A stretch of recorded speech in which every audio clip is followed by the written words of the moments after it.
Adeleke fọwọ́ sí yíyan ọwá tuntun fún ìlú Igbajọ.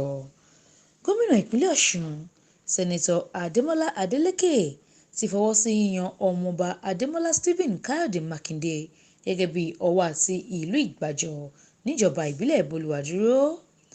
Gẹ́gẹ́ bí Kọmíṣánná fún ètò ìròyìn àti ìlanilọ́yẹ̀ Olúọmọ Kọ́lápọ̀ Álímì ṣe fi síta lẹ́yìn tí àwọn ọmọ ìgbìmọ̀ ìjọba ṣàyẹ̀wò orúkọ náà, eléyìí tí ìjọba ìbílẹ̀ Bolùwàdúró fi ránṣẹ́ ni wọ́n fọwọ́ sí. Àwọn afọbajẹ ìlú Igbajọ ni wọ́n kọ́kọ́ mú Mákindé lára àwọn tó dupò náà níbàámu pẹ̀lú òfin oyè jíjẹ nípínlẹ̀ Ọ̀ṣun, tí wọ́n sì fi orúkọ rẹ̀ ṣọwọ́ síjọba ìbílẹ̀ Bolùwàdúró. Gómìnà Adeleke wá kí ọwá Igbajọ tuntun náà kú oríire, ó sì rọ̀ ọ́ láti ní àkójàjọ lórí ohun gbogbo tó bá ń ṣe ní ìlú náà.